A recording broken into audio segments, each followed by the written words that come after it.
Olá pessoal, muito boa tarde a todos vocês. Hoje nós vamos bater um papo com uma médica e nós vamos falar a respeito de obesidade, né? Tem muita coisa interessante para nós trocarmos uma ideia aí. Então pessoal, está entrando, sejam todos muito bem-vindos e mais uma live aqui no nosso canal do Instagram, depois vai pro YouTube também, tá? Quem não conseguir assistir vai pro YouTube. Vamos falar hoje com a doutora Renata. Ela é PhD, né? Vou deixar que ela se apresente melhor. Assim que ela der um oi, a gente puxa para dentro, não é não? É isso, né? Uhum. Né? Então, Renato, doutora, só dá um oi aí que a gente já te puxa para dentro, né? Eu sei que vocês fizeram bastante perguntas adiantado já, então a gente já tem algumas prontas aqui no pente, né? E aí vamos trocar uma ideia a respeito de obesidade. Um assunto interessante, né? O estresse causa obesidade. E se você é obeso, você vai para o inferno? Então vamos conhecer mais a respeito do tema. Tá, estamos aguardando aqui, doutora Renata, conectando. Olá, tudo bem? Olá, agora deu? Deu, tudo bem. Tá me ouvindo bem? Tudo bom? Tudo bem, graças a Deus, doutora. Tá me escutando bem? Tô sim. Perfeito. Olha, o pessoal ficou maluco com essa live. Eu recebi Nossa, muitas perguntas, né? E eu vou permitir primeiro que você se apresente, né? Para que as pessoas te conheçam, né? Todo PhD, todo o pessoal nem tem ideia do que é isso. Já manda ver. É muito chique falar PhD. É muito Bom, chique, cara. então eu vou me apresentar, né, para seus seguidores. Bom, sou super fã do Daniel. Bom, meu nome é Renata Machado Pinto, tô falando aqui de Goiânia. Eu sou nascida aqui, mas eu fiz faculdade fora, fiquei muitos anos em Uberlândia, fiz na Federal de Uberlândia, me formei em 97. Aí depois eu fiz pediatria, depois eu fiz endocrinologia pediátrica. E como toda boa goiana, falei, ai, quero ficar em Goiânia, se bem que nesses dias de calor a gente, ó, sei lá. Socorro, que inverno é esse? É primavera já virou. Aí, aqui em Goiânia, eu fiz um mestrado em genética e foi bem na área de obesidade. Eu fiz uma comparação de genes de crianças obesas e crianças de peso normal. E o doutorado seguiu na mesma linha. O doutorado eu defendi esse ano, há poucos meses, pelo Zoom, coisa chique, né? E então, eu trabalhei também com genética da obesidade, mas eu não trabalho só com obesidade, mas também com tudo de endocrinologia infantil. Aliás, eu sou muito curiosa, eu estudo um pouco de cada coisa. Bom, mas é isso. E sou apaixonada na minha profissão. Gosto de juntar um tanto de ciência com espiritualidade também.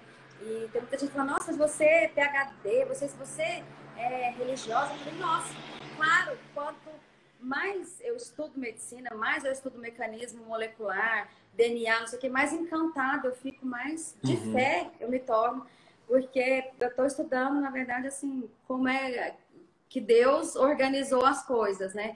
E acho que estudar um pouco a pessoa fica meio sem Deus, mas estudar para valer, você realmente, assim, fala, nossa, quem poderia imaginar mecanismos tão interessantes? Quem ia montar um negócio tão bacana assim como é o corpo humano, Perfeito, né? sim. É muito legal.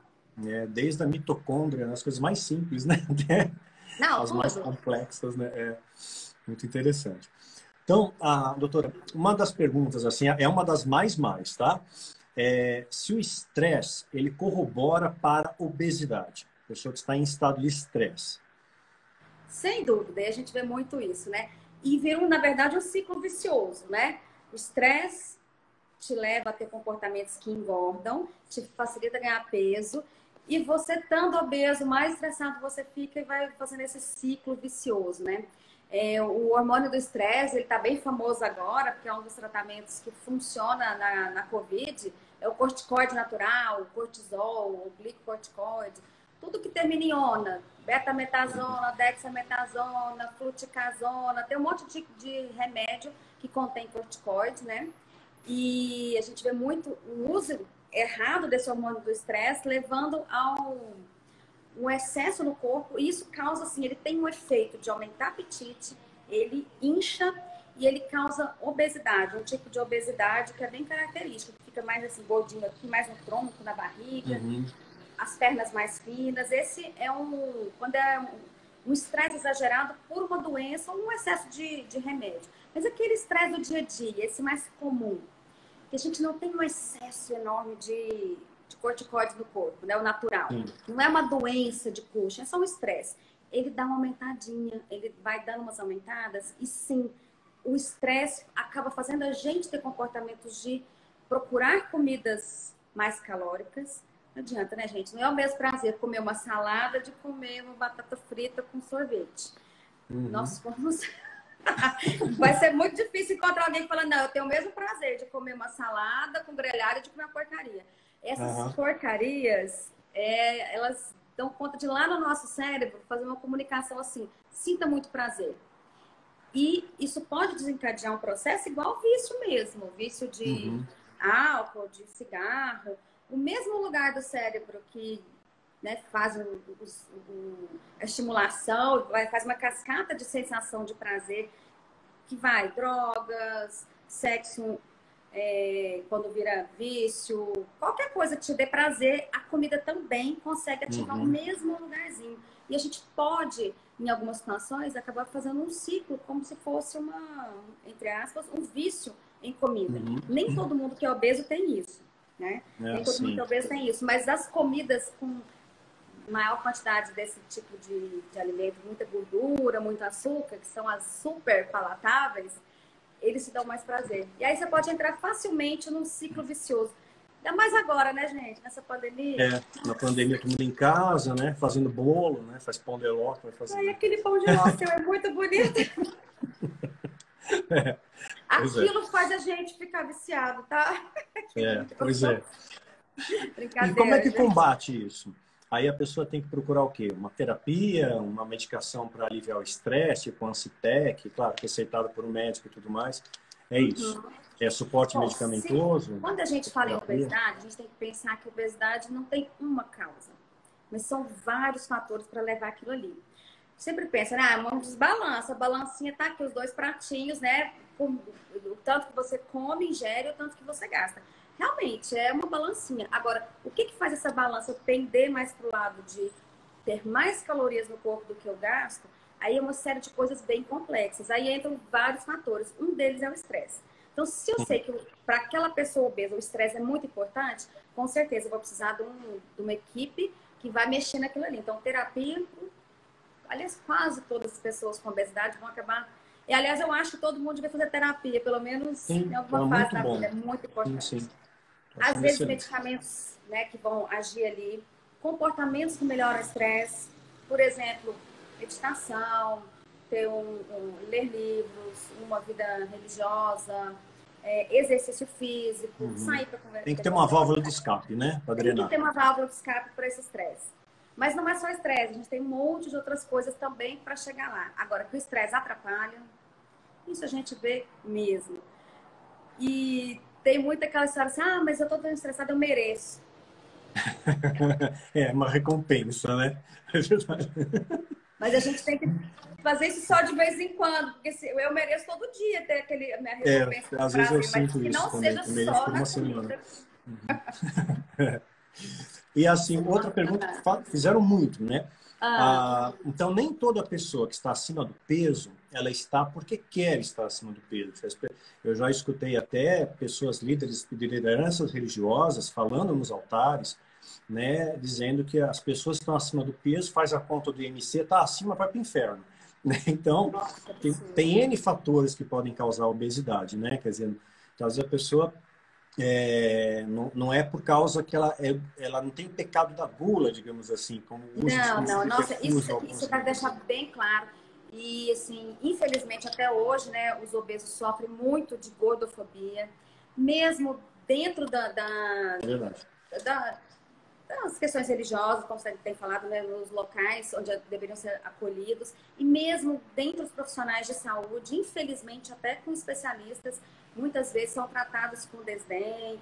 Já é uma doença estigmatizante, sofrida. Então, todo mundo olha e fala, ele é obeso. Não tem que ser médico para saber disso, né? Você pode ter um colesterol alto, pode ter qualquer outra doença, está escondida em você. A obesidade, ela aflora. Algumas outras também, doenças de pele e tal, mas é uma questão, assim, que todo mundo está vendo, poxa, eu não consigo fazer minha balancinha do quanto eu gasto e do quanto eu como do jeito certo, entre aspas, do jeito ideal, de uma forma saudável. Então, o obeso já se sente muito culpado com isso. Antigamente, realmente, se pensava que a obesidade tinha a ver com o pecado da gula, com preguiça, com falha de caráter. Mas isso já tem décadas que já se sabe que não é nada disso. Nada disso. E essa crença errada só corrobora, vira esse ciclo vicioso de autoestima pior, se sente mal, compensa na comida e aí vai. Então, o que a gente já sabe hoje? Que o cérebro do obeso, ele funciona de uma forma um pouco diferente do cérebro das pessoas não obesas. Quem é que diz pra gente, olha, tá com fome, vai lá e come. Ó, já encheu, para de comer. Tenha preferências por esse tipo de comida, por esse tipo de comida. Goste mais de exercício ou menos de exercício. Tudo isso tem a ver, tem um tanto com a genética, que interfere em como o seu cérebro é feito, mas são mecanismos cerebrais que estão dizendo para você, ó, você vai parar de comer agora. Você come isso aqui e já está satisfeito. Tem outras pessoas que não.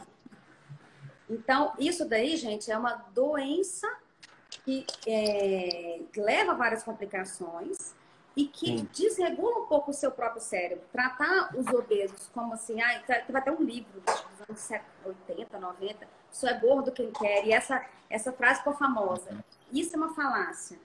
Eu acho muito difícil alguém que está obeso, gosta de estar obeso e quer ser obeso. Deve ter. Só para deixar desligado. Só desculpa. Só para deixar desligado. Eu tô com o ventilador aqui, faz um barulho enorme. Tá, então pode dar sequência. Aqui o problema é a rua. Tem um carro.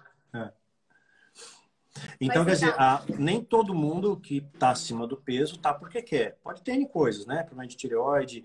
Inclusive, remédios antidepressivos, algumas categorias engordam, né? Tem umas categorias que engordam. E tem alguns que engordam em algumas pessoas e em outros não. E aí entra o quê? A sensibilidade genética da pessoa, justamente para dizer como que o seu cérebro reage a esse ou aquele medicamento. Então, começando a ter trabalhos assim, para você fazer um estudo e falar, olha, você tem aquele gene de risco. Se você tomar olanzapina, você vai engordar muito. Ou, não, você está liberado, pode tomar que você não engorda. Enquanto isso não fica assim disponível para todo mundo, é meio na tentativa e erro, né? Tem muitos medicamentos que agem no sistema nervoso central, eles alteram o peso. Muitos mesmo. Tem uns que dão até fissura de doce. Eu comecei a tomar quetiapina, não sei se tá assim ou não, mas me deu uma fissura por doce, assim, eu só queria doce, né? Por um mês. Até você entendeu o que é uma mulher na TPM. Mais ou menos isso. Eu fiquei um mês nisso. Aí acalmou. Pelo amor de Deus, me tira desse negócio. Mas é verdade. É bem mais comum mulher gostar muito de doce, né? E o homem pecar mais com o churrasco, a cerveja. Sim. Principalmente na época pré-menstrual, que a gente tem uma baixada de hormônio. Isso reflete também baixada de serotonina. Até trata-se quem tem esse problema de TPM grave, assim, com medicamentos que sobem serotonina. E dá uma melhorada. Mas nada. E para emagrecer, qual recurso que a medicina hoje tem para te auxiliar no processo de emagrecimento? Além, claro, às vezes a pessoa não tem como fazer atividade física, né? Ela está obesa, ela está com o joelho machucado, ela operou o joelho, não consegue fazer uma atividade aeróbia, né? O que a medicina pode oferecer como suporte hoje? A medicação, né? Para inibidores de apetite, seria isso? Sim, ou sacetose. Tem algumas coisas. Tem algumas coisas que são assim absurdas, ou não deveria nem estar liberadas. Tem aqueles mata-rato que a gente brinca, que são realmente meio perigosos. Sim. Infelizmente, isso é tudo vendido com receita controlada, mas você compra na internet, é um negócio assim absurdo.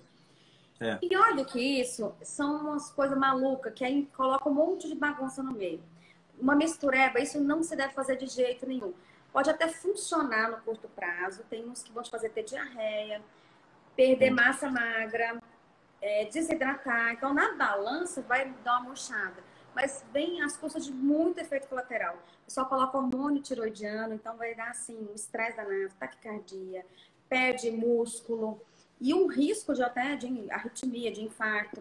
Mistura com laxante, mistura com esses inibidores que agem no sistema nervoso central. Então, assim, essas bombas funciona a curto prazo. Claro, você toma um veneno, Você vai perder uns quilos ali em alguns momentos. Mas, então, assim, eu super recomendo, não vão atrás dessa coisa milagrosa que resolva não existe isso. Obesidade é uma doença complexa de vários fatores. Você levou anos para adquirir aquele excesso de peso. E o tratamento também, ele é a longo prazo, é demorado.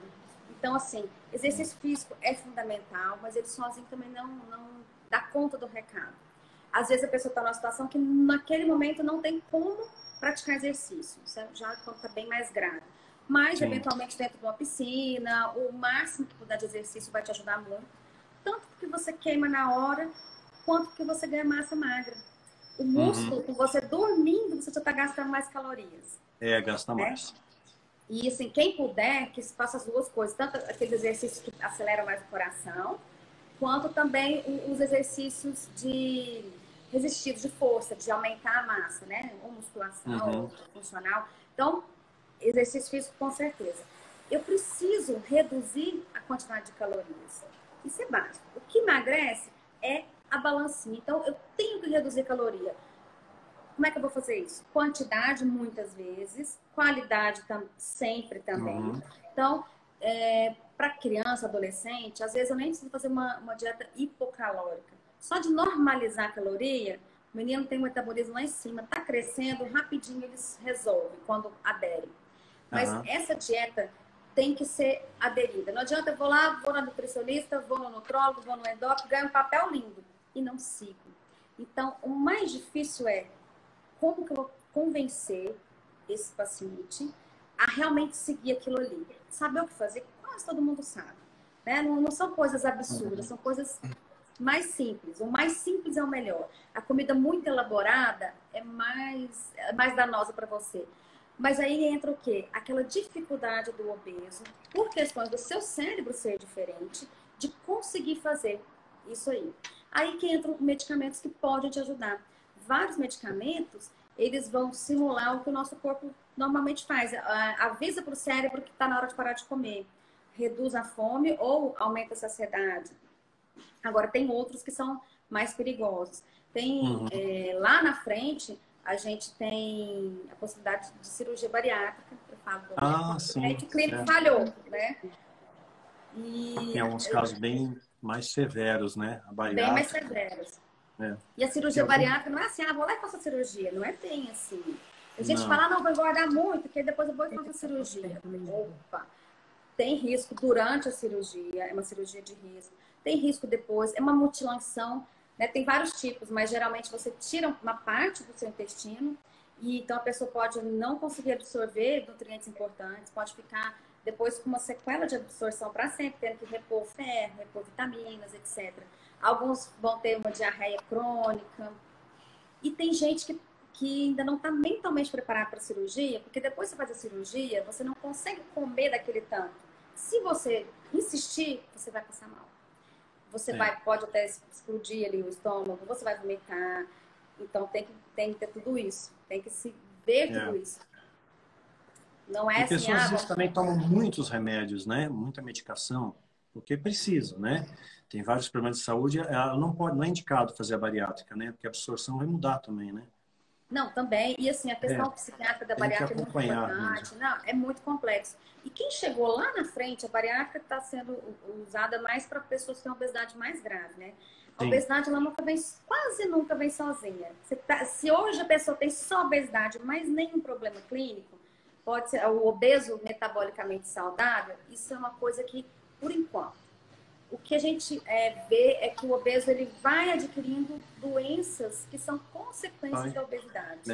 Então, não é só uma questão estética. Mas tudo tem solução. Tem que acompanhar, buscar uma endócrino, tratamento. E funciona, viu, gente? Uma época eu estava com 102 quilos. Quando eu vi que passou, né, de 3 dígitos ali, fiquei assustado. Procurei um nutrólogo. E aí fiz o tratamento, mas levou 1 ano para enxugar. Quer dizer, não é um tratamento assim, pra bola, né? E malhando. Mas quantos anos você levou para chegar no 102? Não foi? Talvez nem um ano. Não. Foi indo devagarinho, né? Um pouquinho aqui, um pouquinho ali, tá 102. Aí eu cheguei a 82. Aí fiquei magro demais, cheguei a 85, tá no peso bom. Mas depois, agora eu tô com 90. Né? Então tem que perder mais 5. né? 85 é um peso ideal para mim, né? Então, esse peso ideal varia um pouco, é muito relativo, né? É que, sei lá, eu me sinto melhor nessa faixa de peso, tem né? muito a ver. É que às vezes a pessoa fica muito ligada só na tabelinha do IMC, que é aquela IMC, conta, né? você fica preso ali. E é muito relativo, porque um atleta está fora dessa curva, né, do IMC. Né? Ele vai ter uma massa muscular maior, vai ter um peso maior, né? Então ele vai estar fora do IMC, mas ele está redondinho. Não tem gordura no corpo, né? Então, para quem não sabe, às vezes, né? Porque o Daniel já conhece essas coisas, mas IMC é o quê? É o índice de massa corporal. É aquela conta que a gente faz, né? A relação do peso, divide pela altura de novo. Nas crianças e adolescentes, a gente tem um gráfico que o normal é criança e adolescente ser bem fininho, magrinho, a não ser bebê. Até 2 aninhos ele é fofinho, depois ele tem que perder aquela cara de bebê, tem que ficar magrinho. 5 anos de idade, você fala assim, nossa, que coisa, é isso mesmo, tem que ser fininho. Só na adolescência que chega nos níveis de igual dos adultos. Então, a gente considera até 25 ok, de 25 a 30 sobrepeso, maior que 30 obesidade. Mas aí, como pega só peso e estatura, uma pessoa que é bem malhada, tem muito músculo, e músculo pesa muito. Se for comparar o volume que ocupa 1 quilo de gordura e 1 quilo de músculo, a gordura ocupa um espação, o músculo um pouquinho já dá 1 quilo. Então, às vezes a pessoa está no sobrepeso, mas é porque ela é muito malhada. Ou ela está no peso normal, isso eu quero chamar atenção, e na verdade ela tem sobrepeso, na verdade. Porque ela tem mais gordura do que queria, é o falso magro. É o falso magro. Isso acontece demais, tem muito, muito mesmo. Vai fazer os exames, tá aquela boniteza, né? Pois é. O que é aqui perguntar? A genética influencia? Nossa, influencia muito. Deixa eu tomar uma bastante. Você já nasce com uma predisposição a... Mas tem que tomar mais cautela. Sim. Vocês já viram que todo mundo tem um primo, um amigo, que é aquele magro de ruim? Que, nossa, sim, que come, desgramado não engorda. Eu como um pouquinho engordo. Pode ser sedentário, dá vontade de bater. Pois é. Não bate, não. Mas a minha cunhada é assim, ela come, não engorda. Tem uma resistência, estão procurando esse gene da magreza, da resistência, mas não é um gene, são vários genes. Então, nós temos vários genes que interferem, cada um dá um pequeno riscozinho de engordar. Essa variante aqui, essa aqui são assim centenas, né? Centenas de genes espalhados. E o que a gente está percebendo é que a maioria da população no mundo hoje tem essas centenas de variantes genéticas que facilitam ganhar peso. Então, se você tem esse background genético e você começa a ter um estilo de vida que a gente chama de obesogênico, que facilita a obesidade, o carro a gente não sobe nem a manivela mais de subir, isso é coisa de 30 anos atrás, né? A gente não levanta para apertar o botão da televisão, a gente só aperta. A gente não lava roupa, na mão, é tudo nosso gasto energético. No dia a dia, caiu muito. Então, no nosso dia a dia, a gente tem que prestar muita atenção. Ou você vai para uma academia, ou tem um dia a dia assim, não, todo dia eu vou caminhar, vou fazer isso. Ou então, assim, o nosso gasto energético de hoje, comparando a 50 anos atrás, ele é muito menor. E a quantidade de comida calórica, super calórica, é muito maior. Eu lembro quando eu era criança, a gente a família inteira. Eu já não tomo refrigerante há décadas, por opção e tal, mas o que a gente vê hoje? Barateou muito. Não, você anda nos lugares, tem aqueles doces assim, bem na cara da criança, bem na hora de você pagar as contas, você fica parado, o menino vai colocando bem na altura dos olhos dela. Bem na altura dos olhos, e não tem nem o vidro, o menino já vai pegando.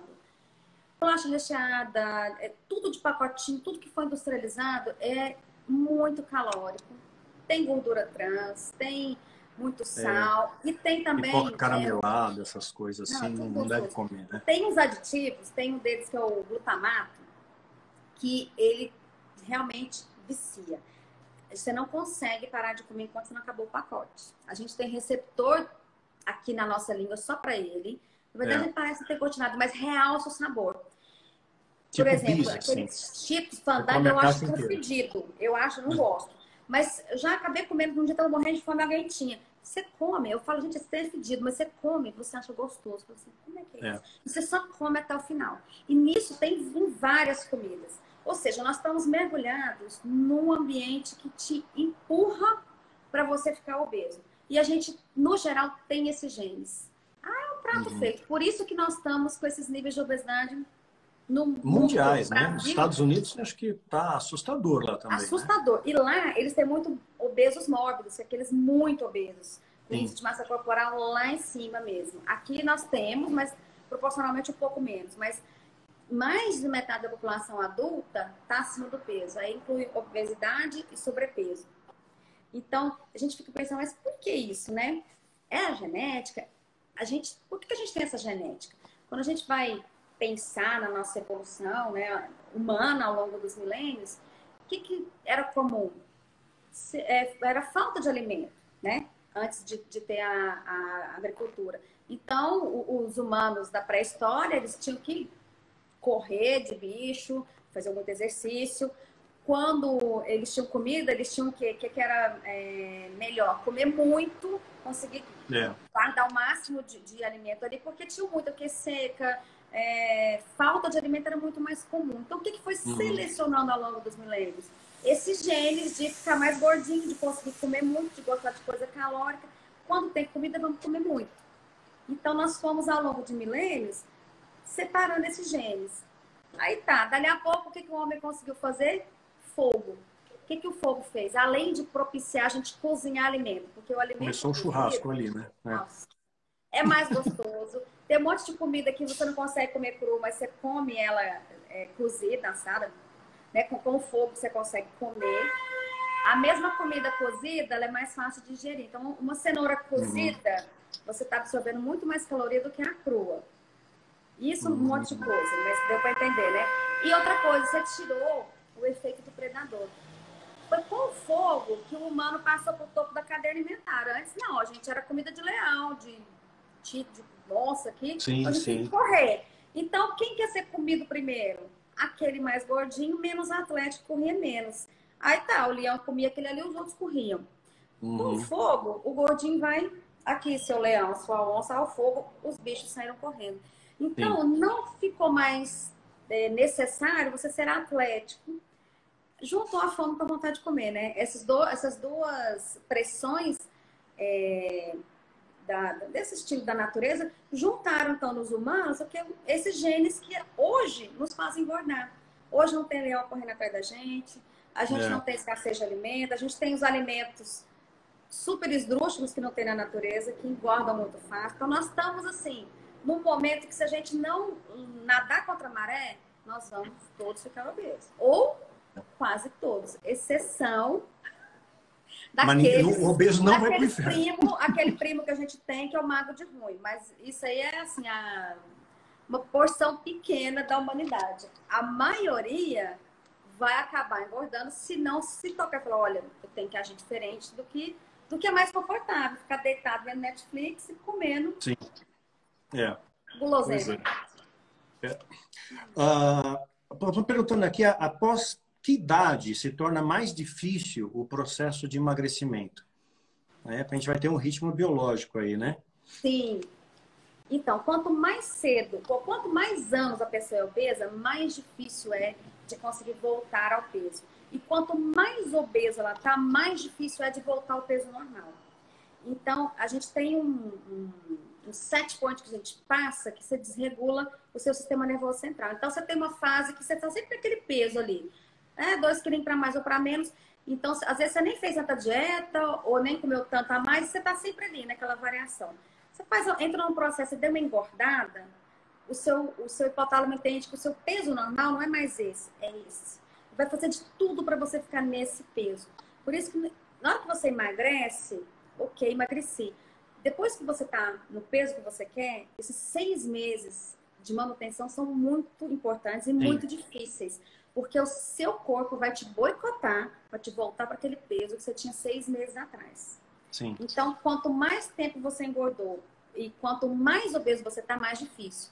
Então, o que a gente percebe também, quando você é muito obeso, aquela primeira perda de peso do primeiro mês, ela é maior. Mas só que está longe lá do normal. Então, esses primeiros quilos são mais fáceis, depois vai ficando mais difícil. E quanto mais tempo, mais difícil também. O ideal seria a gente prevenir essa obesidade, já que se começou a entrar no sobrepeso, a gente tem que entrar com tudo. E esse entrar com tudo é mudança de estilo de vida na pessoa e na família. Como eu trabalho muito com crianças, mais verdade. Todo mundo come pra caramba e você tentar fazer uma dieta fica difícil, né? Mas mesmo quando adultos, né? É muito difícil você ter um pudim na sua frente. Não, mas eu não tô de dieta. Não. Aí, nossa, de Deus, é receita do anjo, tudo. Não, pudim. Aí é bem complicado. Então, a família tem que entender. A família tem que ajudar. E para funcionar, eu falo, não tenha dentro de casa. Porque não tem que estar guardada para quando ter visita. Nem é para ter visita em casa agora na pandemia. Não, vou comer só no domingo, é só no dia que vai ter o jogo. Vai nada. Aí passa na propaganda na televisão do tal comida, você tem lá guardado não sei aonde em casa. Exatamente. Você vai lá e pega. Uma estratégia que eu utilizo, claro que funciona para mim, pode não funcionar para outro, eu vou no mercado no momento que eu não estou com fome, eu estou saciado. E se eu for no mercado com fome, eu vou comprar tudo que é tranqueira, lasanha congelada, pizza congelada, tudo congelado, para ficar bico de fazer. Então, isso é todo mundo. O olho fica 1000 vezes maior do que a sua percepção, os seus sentidos são todos aguçados e vai em busca da gordura, né? Não, e a quantidade, eu tô lembrando do episódio, eu tava com fome e eu tinha combinado de fazer uma feijoada. Não só comprar as coisas da feijoada. Não, isso é muito pouco, isso é muito pouco. Gente, teve tanta feijoada, eu doei para tantas pessoas. Pois é. E eu achava que ia dar meia panela de feijoada, mas assim, rendeu 3 panelas de feijoada. A gente perde a noção quando a gente tá com fome. Então esse negócio de primeiro come, depois vai no mercado, vai com a listinha, é muito verdade. Você tá mais sereno, tudo, né? Já você chega em casa, na hora que bate a fome, você até lembra, devia ter comprado aquilo, né? Mas aí você já tá em casa, você não sai de novo, né? Exatamente. Então, e esses chás famosos aí que dizem que emagrece, tal, isso aí funciona? Infelizmente, chá não emagrece. O que acontece com o chá? Se você não colocar açúcar, né? Tem alguns chás que são diuréticos, então você vai perder um pouco de peso por urina, né? Então você pode ir fazendo também massagem, principalmente drenagem com chá. O que acontece? Você realmente parece que emagreceu, mas você não perdeu gordura. Você estava inchado, você drenou e você perdeu água. O que emagrece é a diferença de balanço calórico. Então, assim, o chá por si só não emagrece. Agora, ele pode também te ajudar, porque você está enchendo sua barriga de uma coisa sem calorias, se não tiver açúcar, nem adoçante, nada, né? Tem aquele efeito psicológico, está fazendo alguma coisa, e ele pode desinchar. Isso com certeza. Mas a gordura em si, ela é mais danadinha para sair, não é só com chá. Tem jeito. Então, se você trocar, tipo, uma refeição errada pelo chá, aí não é o chá em si, mas é a redução da caloria que você acabou fazendo. Entendi. Como você falou da pré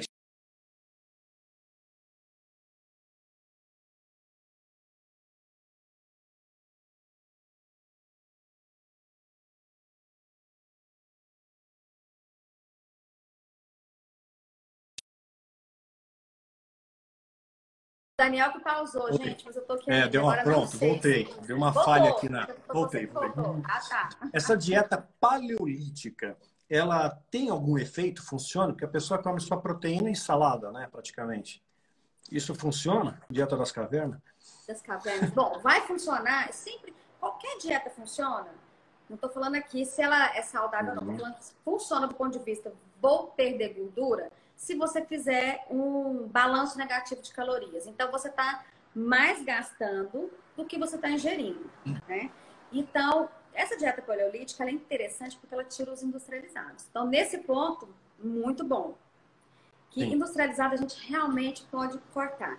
Só que a gente foi feito e a gente evoluiu, o nosso cérebro cresceu, não só no tempo paleolítico, nós não éramos tão inteligentes assim. Foi depois que a gente teve o quê? O advento do fogo e do cozimento dos alimentos, dos grãos, etc. Então, gente, carboidrato não tem que ser demonizado. O que tem, nada tem que ser, né? Mas o que é ruim é aquele carboidrato simples e principalmente industrializado. Então, assim, eu posso comer o cenoura, beterraba, ou mesmo o arroz, mas de preferência com mais fibra, batata. Isso não é do mal. Pelo contrário, isso faz bem, você precisa disso, tem fibra, tem vitaminas. O problema é o carboidrato do pão de mel, do pão de ló. Esses são intermediários de ruim. Agora o malvado mesmo é aquele do sorvete, que aí você está juntando o índice glicêmico lá em cima, muito açúcar, muita gordura e o pior tipo de gordura, é uma gordura que não existe na natureza, que é a gordura trans, que o nosso corpo não sabe metabolizá-la direito, ela já vai depositando ali. Essa é a do mal mesmo. Então, esse negócio de demonizar carboidrato não é legal. E você pode, muitas vezes, fazer uma sobrecarga de proteína. Lembrando que proteína é importante da sociedade, mas excesso de proteína também não é legal. Então, qual é o carboidrato do mal? O do mal é o industrializado. Esse sempre, é aquele mais gostosão, assim. E o trigo? O trigo hoje em dia tá... realmente, eu vi uma entrevista com o Dr. Ray, né, que ele falou que hoje o trigo foi geneticamente modificado e ele não aconselha nada com trigo, né? Isso procede? O trigo de Jesus não é o trigo que a gente consome hoje em dia. Não é o mesmo. Não é o mesmo. Tem um livro bem interessante que ele chama Barriga de Trigo. Sim, eu vi. Ele é bem legal. Então ele fala... Então tá aumentando muito essa intolerância ao trigo, diagnósticos até de doença celíaca também. Né? Mas não é o mesmo trigo. Então, o trigo do passado ele era muito diferente, muito pouco alergênico, era muito diferente mesmo. A gente não consegue muito esse trigo de antigamente, é o trigo sarraceno. Eventualmente você vai achar ali. Então, realmente, esse trigo de hoje, e ainda por cima que vira farinha de trigo, que ela é super processada e parará, que vai colocar no bolo, não sei o que e tal. Esse tipo de carboidrato, ele realmente dá aquela inchada. Você tirando esse excesso do trigo, dá uma emagrecida boa, assim, ele é altamente inflamatório. Então, essa ideia low carb, esse conceito da dieta low carb, ela é válida? Porque também tem essa dieta que é mais extremista, né? Tem vários tipos, entre aspas, de low carb, né? Então, quando é low carb mesmo, que é muito baixo, a gente não recomenda nem para criança, nem para adolescente, nem para gestante, nem para um monte de gente que tenha vários tipos de doença. Então, por um curto período, funciona. Claro, você entra até em que a gente fala de cetose. É diferente de cetoacidose do diabetes, mas você entra em cetose ali, a pessoa fica até com aquele hálitozinho, assim, meio, estou fazendo dieta, todo mundo vê a distância. Funciona, já sabe, funciona. Tem aquele discernimento. Tem, já tem. E, assim, tem umas coisas, para quem não tem contraindicação, é interessante, para quem aguenta também, né? Eu não dou conta. Eu fico sem fruta, sem legume, não consigo. Agora, isso é saudável? A longo prazo, não é. E tem umas low carbs que liberam, assim, high fat. Então, tirou carboidrato, você pode comer uma panela de bacon, um toicinho, sei lá, morre de comer gordura. Isso, médio e longo prazo, é péssimo. Mas você reduzir o carboidrato, tirar o carboidrato do mal total é super válido. Redução de carboidratos, desses simples, também é super válido. Mas a redução quando é low carb radical, você não come nem fruta, nenhuma fruta. Aí eu já sou assim, bem contra, que eu sou a favor de uma coisa que você vai aguentar por um longo período. Pois é. Você é manutenção, pensando em todo o funcionamento do seu corpo. Eu quero ter cabelo, eu quero ter unha legal, eu quero ter vício na pele, eu quero ter vitamina no corpo, né? Alguém perguntou que eu estava vendo do hipotiroidismo, se ele engorda. Essa pergunta vem sempre. E vou dizer assim, calma, em termos. Na verdade, olha só, o hipotiroidismo, então o que ele faz? Baixa o hormônio da tiroide, tudo fica mais limpo, a pessoa fica mais mole, o metabolismo fica mais mole. O hipotiroidismo não tratado, ele te engorda, mas não é de ficar obeso. Você ganha um quilinho de gordura mesmo, você fica mais mole, mais preguiçoso para fazer as coisas, então você também tem essa questão comportamental e ele incha muito. Começou a tomar o remédio, não tem dessa não. Então a gente tem até um jogador famoso que fala, eu tô gordinho porque eu tenho hipotiroidismo. Só se não tiver tratado. Tratou o hipotiroidismo, acabou. Você entra, estando com TSH, T4 normais, o hipotireoidismo não é para te deixar obeso. Aí é bom falar, eu sou gorda por causa do hipotireoidismo. Não é. Então você está fazendo alguma outra coisa ou tem outras doenças que estão te levando a ficar mais obeso. Na verdade, a maioria das vezes não tem uma coisa que leva a pessoa a ficar obesa, mas ela tem obesidade por esse estilo de vida que a gente tem e uma facilidade maior a engordar e tal. E a obesidade te leva a ter consequências. Mas quando a gente avalia a pessoa obesa, a gente faz exames para tudo, faz uma história geral e tal. Sim, tem que procurar um médico mesmo. O jejum intermitente, muita gente pergunta disso. O jejum intermitente auxilia ao emagrecimento? Pode ser um coadjuvante no processo? Claro, alguém que está engajado numa dieta, alguma coisa, sei lá. Então, o jejum intermitente, de novo, não pode para criança, não pode para adolescente, não pode para grávida, não pode para quem tem doença crônica, não pode para quem não dá conta, de jeito nenhum. Mas é interessante? É interessante. Então, mas tem vários estilos de jejum. Tem jejuns muito longos, tem gente que se dá muito mal, passa muito mal, depois faz uma compensação. Então, assim, eu preciso, para funcionar, qualquer estratégia, low carb, muito low carb, ou jejum, eu tenho que ter, no geral, menos caloria do que aquilo que me fez engordar. Então, o balanço energético tem que ser negativo. Você diminuir essa janela, isso é interessante. Isso é interessante, sim. E existem, às vezes, você não precisa fazer um jejum daqueles, assim, 16, 20 horas sem comer. Nossa, tem uns que são bem radicais. Radicais, né? Tá. Mas já se sabe que realmente tem... as comidas têm efeitos diferentes dependendo do horário do dia. Depende da nossa cronobiologia. Depende do horário que você vai dormir também. Então, aquela coisa dos antigos falarem, né? Que é para jantar mais leve, dormir mais cedo, comer mais as coisas pesadas do dia, tem tudo a ver. Hoje em dia, já se descobriu assim, os motivos metabólicos, moleculares, que isso aí é super verdade. E eu fiz agora no meu Instagram, né, uma série falando sobre sono, sobre melatonina. E, gente, uma das coisas que te predispõe a engordar é justamente esse sono badernado. Que lá vem a vida moderna de novo, né? Eu adoro tecnologia, estamos aqui, né, no celular, mas celular, computador, televisão, tudo de luz azul, tudo de tecnologia, emite uma luz azul que vai pelo seu olho, com sua retina, na verdade você tem neurônio lá dentro do olho, vai lá e vai prejudicar a gente a fazer o quê? A melatonina, que é o hormônio do sono, mas não só do sono.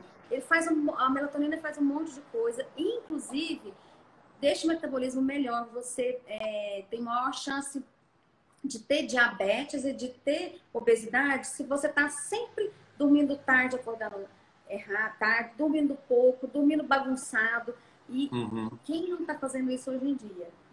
Né? É um dos problemas que a gente tem muito, é que nós estamos, no geral, numa privação de sono crônica. Privação de sono crônica. Isso por si só faz a gente engordar. Isso aí não é fácil, não. Muita gente tem insônia. Às vezes, quando eu tô com insônia, eu entro na internet, tá cheio de gente acordada. Todo mundo. Mas aí é pior, porque se você entra na internet, aí você tá menos melatonina, você tá fazendo. Você tá o quê? Naquela luz azul. Pois eu tava no pé, então você tem alguém acordado para trocar uma ideia. Uma luzinha amarela, não azul, e escrever na mão, desenhar.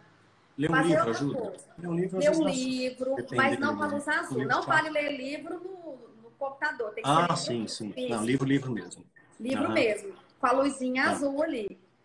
Porque senão você vai ficar mais acordado ainda. Pois é. Bom, quem teve câncer no estômago e hoje não tem mais esse câncer. Não tem mais estômago. Não tem mais o que? O estômago? Quem teve câncer, mas tirou o estômago? Peraí. Pode tirar o estômago inteiro? Se tiver um câncer inteiro. Agora, no estômago, olha só. Aí conecta direto com o intestino, é isso? Nossa, a cirurgia bariátrica, ela faz isso. Só que não tira tudo, né? Você tira uma parte e você conecta com o intestino. E um dos motivos que a cirurgia bariátrica emagrece tanto, claro, tem a questão mecânica, né? Você diminuiu o tamanho, mas olha só, no estômago, a gente tem umas células que produzem o hormônio da fome. Então, se você tira os pedaços do estômago, a parte de cima, que tem o lugar que faz o hormônio da fome, você vai ter menos fome. E outra coisa, na hora que a comida chega lá embaixo mais rápido, você vai mais rapidamente estimular o GLP-1 e outros hormônios também, que são os hormônios que vão lá no cérebro e falam, olha, já tem comida aqui, já comeu o suficiente, pode parar de comer. Então, algumas cirurgias para cânceres fazem tipo um efeito igual se fosse uma cirurgia bariátrica, mas às vezes a pessoa não é nem obesa. Então, você tira o hormônio da fome e mais rapidamente já tem o hormônio da saciedade. Então, essas pessoas vão ter que dar uma seguida com o nutrólogo, nutricionista, porque porque aqui teve um caso que alguém comentou, que ela teve um câncer de estômago e ela teve que remover o estômago inteiro, né? E ela relata aqui que ela tem dificuldade para ter uma vida saudável. Né? Porque você tira a fome da pessoa. Sem estômago não tem fome? Não, tem muito menos fome e não tem capacidade de armazenar comida, que começa ali a nossa digestão, né? Então, como é que fica a digestão? Porque fica sem bem estômago? comprometida. Aí fica bem comprometida. E já vai direto para o intestino, Já vai direto para o intestino. Então, tem algumas coisas que você não digere direito. Por exemplo, proteína, você começa lá, né? Você tem toda aquela acidez. Ainda reduz muito o hormônio da fome. Aquele remédio, né? O Victoza, Saxenda, que está super famoso, agora até liberou para adolescente também. Ele é uma imitação do hormônio do intestino da saciedade. Que só é liberado na hora que a comida chega lá na frente. Sabe quando você está na churrascaria, já comeu um tantão, assim, fala, ai, não aguento mais. Aí, essa injeção desses remédios, ele dá essa sensação, ui, tô muito cheio, antes que a comida chegue até lá. Tá, mas o caso dessa moça específica, quem acompanha, qual a especialidade que faz esse tipo de acompanhamento? Aí tem não é um endócrino, seria um gastro, né? O gastro vai estar junto, o nutrólogo vai ter que estar junto, porque vai estar com uma absorção de algumas coisas. Pode ter restrições alimentares, tem que ir no nutrólogo, com certeza. Uma pessoa dizendo, eu acabo de me alimentar e meia hora depois eu estou com fome. O que eu devo fazer? Esconder a comida. Traga a comida. Depois meia hora, então acho que ele comeu pouco, né? Sei lá. Ou ele come muito pouco e está forçando ali, ou isso não é fome, né? Isso não vontade é fome, de comer. É vontade de comer. Compulsão, não é fome física, é uma fome emocional. Porque se quem fez uma refeição ok, com todos os nutrientes, da quantidade certa, dali meia hora não é para ter fome. Dali meia hora a comida tá ali no seu estômago, tá descendo pro intestino. Ainda tá digerindo, você tem que estar assim, tô cheio. Dali uma hora tem que estar sentindo que tá cheio. Então tem que avaliar o que tá acontecendo. Tá bom.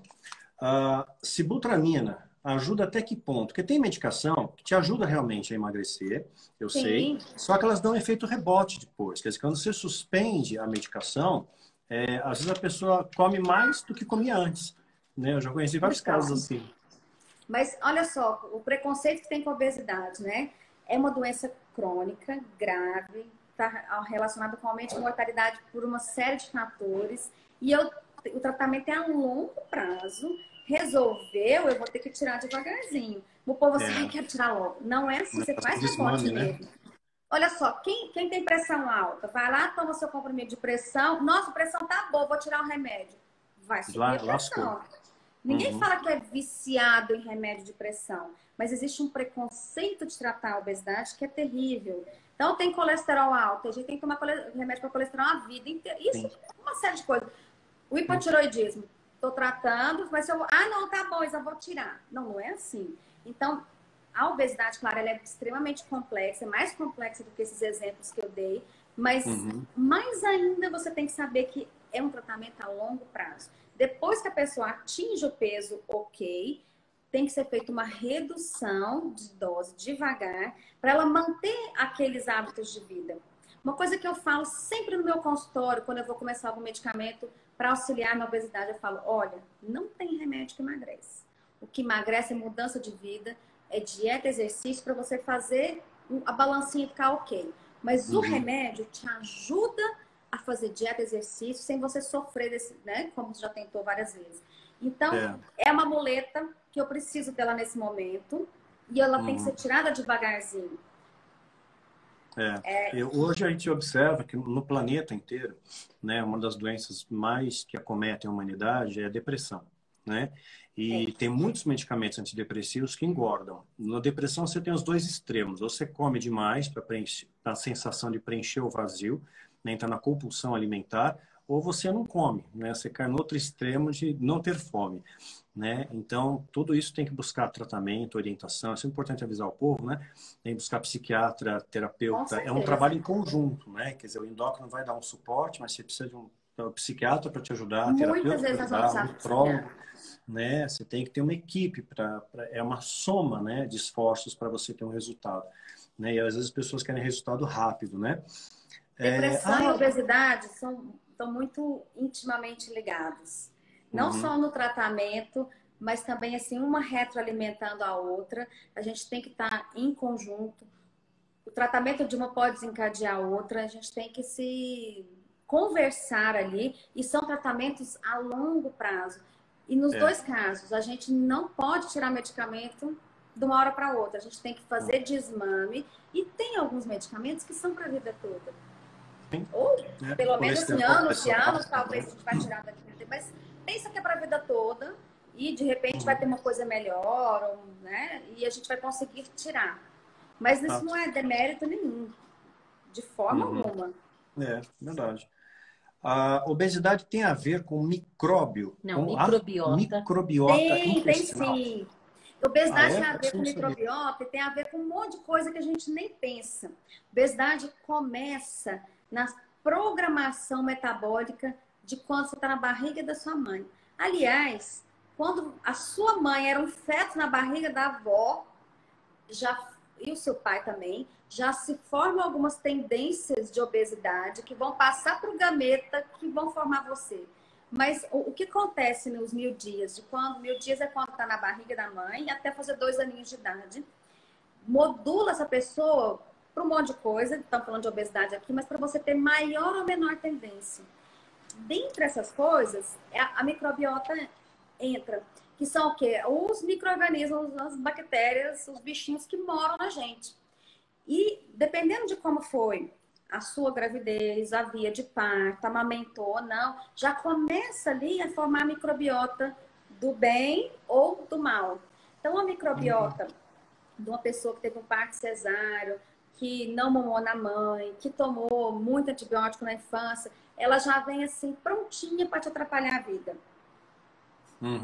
E isso é uma coisa bem recente, não se sabia disso até poucos anos, até 10 anos atrás, é que está surgindo muito esse conhecimento. Então, e hoje tem tratamento isso? Tem medicação? O melhor, para regular a microbiota, tem sim. Agora, o melhor é a gente fazer o quê? Evitar que as nossas crianças tenham essa programação metabólica, levando para obesidade, diabetes, ansiedade. Ixi, tem um monte de doenças que a predisposição começa quando a gente é um feto. Olha a responsabilidade aí não só das mães, né? Mas de todo mundo que pensa em ter filho, que vai ter filhos. E a microbiota é interessantíssima. Desde o bebezinho, mas no adulto também. Durante toda a nossa vida, a gente pode modificar a nossa microbiota, principalmente com o quê? Com aquilo que a gente come. E o que é que microbiota do bem, o que ela gosta de comer? Comidinha natural, iogurte, fruta, verdura, coisa com fibra. O que faz crescer microbiota do mal? Refrigerante, coisa industrializada. Não tem jeito, olha, não vai ter assim uma Coca-Cola com batata frita que vai te ajudar a emagrecer, não seja que mecanismo for. A gente acaba voltando para as recomendações assim, do mais simples mesmo. Então, a via de parto mais natural, a alimentação mais natural, tudo do mais simples, mais natural, é aquilo que vai te levar para a saúde, né? Só que agora a gente tem mais informação e a gente consegue saber mecanismos muito interessantes. A microbiota tá super em voga para muita coisa. Autismo também tem a ver com microbiota bagunçada. Puxa, quanta coisa. Muita coisa. Só pra... falta 5 minutos, senão eu não consigo fechar aqui. Senão não salva. Não, senão não salva. Então, assim, em suma, né, a obesidade, ela é polifatorial, né? Tem vários fatores aí. E o grande desafio, acho que nosso, para quem procura perder peso, seria ter uma reeducação alimentar, para fazer disso uma rotina, porque senão vai ficar sazonal, você fica aquele efeito sanfona, que muita gente acaba tendo, né? E a grande dificuldade é a manutenção, né? É se manter no peso, né? Essa é a dificuldade, né? De manutenção, porque todo mundo à sua volta está se entupindo de um monte de tranqueira, televisão, tem propaganda, cheio de tranqueira. Então, mais é uma reeducação, mas isso exige bastante esforço, viu? Não é fácil, não. Eu conseguia um tempo atrás, agora estou um pouco mais relaxado, mas é difícil, viu? Difícil manter. A gente tem tudo contra, né? A propaganda, nós estamos rodeados aí de guloseimas e de convites a ficar mais sedentários. Mais agora, com a quarentena. Ah, sim, quarentena. Estão pondo receita de pão de ló na internet, tudo, né? Então, aff, Maria. Eu olho esse pão de ló e falo, meu Deus do céu. Mas é bom, a gente divide aqui. Então a gente também partilha. Fica radical demais, pensando demais, contando cada graminha, você fica num surto também, assim, surto exagerei a palavra, você fica tão estressado com aquilo que a refeição passa a ser um estresse, não é um momento legal com a família, não, é um prazer da vida, tem que ser prazerosa, a gente tem que redescobrir o prazer da comida saudável também. Também é gostoso. Porque não expõe isso quase nas mídias sociais, né? Nem na TV e tudo mais, né? Uma última questão. O que é isso? Ah, tá. Mas isso aí depois. Não, faz ao vivo. Agora, tá bom. Nós estamos abrindo um portal, né? Acho que a doutora deve estar sabendo, né? Não é um portal dimensional. Não é um portal dimensional. Pois é um portal. Nossa, eu falei, é um portal. Em vez de site, vai ter um upgrade, vai virar um portal, tipo um UOL, uma coisa assim. E aí depois vai pensando a respeito aí, se quiser ser colunista desse portal, legal, vai esclarecendo a dúvida dos povos, né? Super! Super legal. Então, pronto, a gente te avisa aí para fazer uma vez por mês, assim, uma colunista do portal. Nossa, super aceito. Portal dimensional. Pois é, agora eu vou portal, pensei no portal. Vamos abrir um portal, pessoal. Opa, agora não é em 2023, não. Esse lugar do portal eu tô dentro. Tá bom. Doutor, obrigado, viu, pela sua atenção. Tem que parar, senão não vai salvar. Tem que parar, senão não grava, tem trauma. Olha, é um assunto tão legal, a gente ficaria mó tempão aqui. Mas vamos marcar mais vezes. Tá bom? Tá bom. Muito obrigada. Obrigado, viu? Beijão a todos que acompanharam aí. A gente vai colocar o Instagram da doutora aqui. Tá? Você não colocou, né? Não pendurou, né? Não, eu vou colocar no YouTube, mas aqui em cima já tá marcando. Doutora Renata Machado. Me sigam lá no meu YouTube também. Depois eu vou colocar no meu YouTube nossa live. Tá bom, legal. A gente coloca o nosso e coloca suas redes sociais também. Obrigado, doutora. Com Deus, viu? Bom dia. Tchau, tchau. Tchau, tchau. Encerrado.